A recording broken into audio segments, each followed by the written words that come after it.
This morning we're headed up to visit Red Poppy Ranch. I only get to swing by and check in about once a year, but it's always a good time to hang out with Red and see what he's been working on. The guy is like a busy beaver. Never seen anybody that works as much or as hard as Red Poppy Ranch. So I'm excited to stop in and visit and see what he's up to. I'm gonna have to give Red a hard time. I keep looking around wondering, where's all the trees?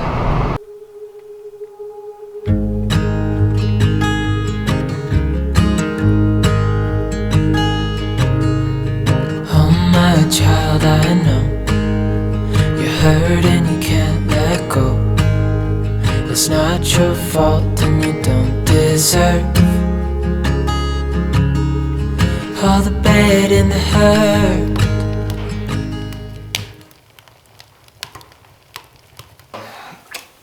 Today I'm hanging out with Red over at Red Poppy Ranch. I don't know why I call him Red, but it's Red Poppy Ranch, so it's always been Red. It's not his name, but that's what I call him. I've Red. been called worse. I've definitely been called worse. So I haven't been up here in a year. I think it's been a year exactly. Last time I was up a year ago, Red was working on siding the outside. Since then, the last 12 months, he's added a whole addition. He's done all the siding, roofing. He's gotten a ton done. This guy is one busy beaver. So today we're hanging out and talking and getting the fire going. It's still, you can see my breath, still a little cold in here. And what we were talking about is out on this 40 acres that we've got, I've got all these log decks of trees. They're cottonwood trees and they're massive. They're 40 foot long and 36 inches around. And Red's got a foundation sitting here that he wants to put up, finish a building there, a shop or something. So I don't necessarily want to burn all those trees or chip them up. I'd love to see them go to some structure. So we've been talking about how to get those trees milled up, loaded on a trailer, and brought down here, because trees are hard to come by in this country, but up where we're at, we can't give them away. We got more trees than we know what to do with. So trying to work through that. But Red, speak to that. How do you feel about cottonwood? Yeah, I don't. As far as the pole structure of the shop over here, or even if it's not the shop, there's got to be something somewhere. If I could, like you said, if we could hire somebody to mill those up to where all I had to do was haul the cants back, or the big squared off logs, there's got to be something somewhere. That cottonwood is a different kind of cottonwood than even we can grow down here. There are some cottonwoods on the creek down here. Yeah, but they're not the same. They're smaller. Yeah, and they don't grow straight. And they're not straight. The ones that we've got up there, some of those trees are 60 or 80 foot tall, and they're as straight as an arrow, and they make for some massive trees. So Red's talking about maybe we hire a local sawmill company, a mobile sawmill, and have them come out and cut like 10 inch by 10 inch square timbers that are 25 foot long. Then Red could haul those back here, and then even on his sawmill, if he needed different dimension. Yeah, that it just interests me. I have access to, on my own property, I have maples, and every once in a blue moon I'll find a maple that in my brain I'm going, man, there's something I could do with that structurally. But actually, maple it's brittle. It's even a big log that big, with my excavator I can break them in half. And so I don't know if the structural rating is on them for a beam. For a minute I thought about making my beams out of the porch out of maple, but I didn't feel good about it. And so that cottonwood up there, the only reason this isn't happening faster is because we're 9 hours apart, right? So I live up in the Panhandle. We couldn't be further apart. Opposite corners of the state. We are on opposite corners of the state. And so if you're pulling a trailer and driving, it's a good 10 or 11 hour drive from my house to Red's house. But that's why we've got totally different trees, totally different environment. just how do we get those trees, instead of throwing them in a burn pile, get them sawn up and on a trailer, and then get them down here where Red could build his porch or build a garage or shop or hay barn or whatever. Yeah, there's got to be something. Yeah, the idea, we have just 150 yards that way. It turns into Forest Service. There's trees up there. And the access is the issue up there, but even about 40 minutes away, I can get up to where I can cut the standing dead down, but all it is pine and spruce, not even spruce, pine and fir mainly.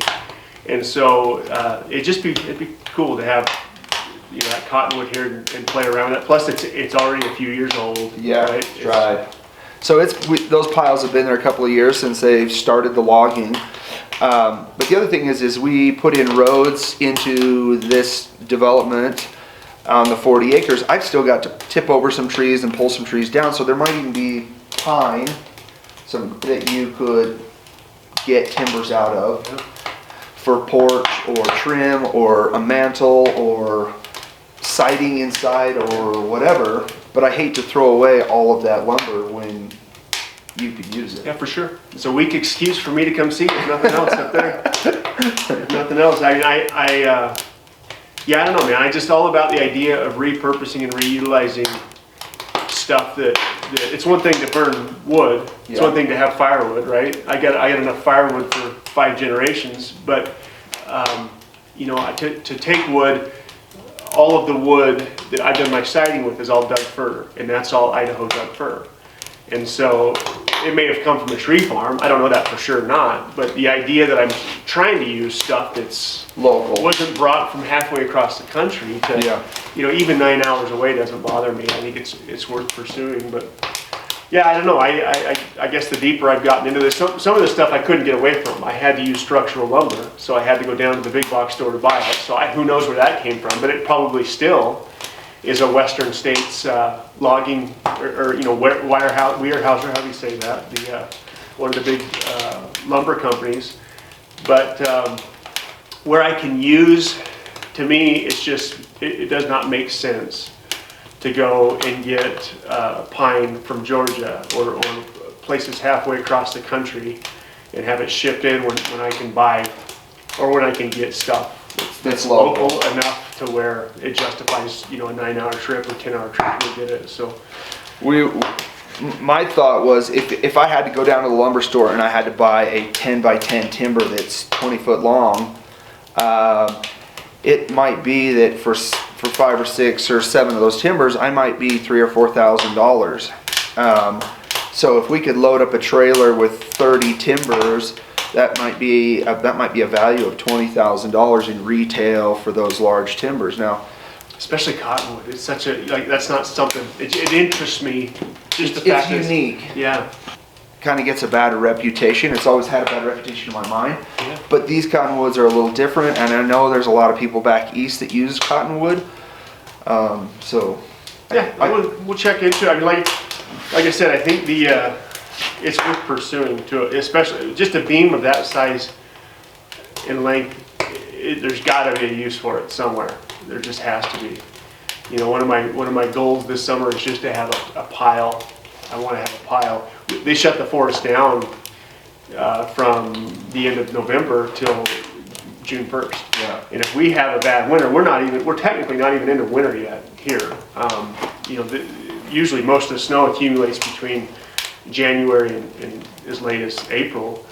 And if we have a bad winter, I may not be able to get trees until August. Yeah. And so it might be too muddy. And so anything I can do to start piling up materials that I'm gonna need at some point. My goal this summer is to build the shop out here, and even if I'm only able to get the structural stuff in place first, and then on the winter time I have to work on it, whatever.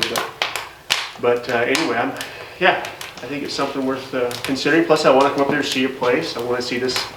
That was one of the first when we were trying to find our land, where to live. When we moved from Arizona, Coeur d'Alene was on the short list. After looking at a farm in North Carolina and looking at a little farm in Kentucky, the next place to go was Idaho. I always had this desire to go back to Idaho and And, you know, we ended up here, but I've never been up to that part of the country, and I'd like to go up there and spend a couple days running around, so. Well, I think well, the next step is that I'm gonna get the sawmill out and get some of those logs on the sawmill and start cutting them up and seeing what kind of timbers we can even get out of them. And then if the stuff looks good and it's decent, then maybe start cutting a whole bunch of them and setting them aside, and then we'll go from there, and we'll kind of just go down this road and see where it takes us. Maybe it works out, maybe it doesn't, but at least then we can say, well, we tried. Yeah, they ended up in a burn pile, or we turned them into firewood or whatever. But if Give her a go, see what yeah, happens. we'll try it.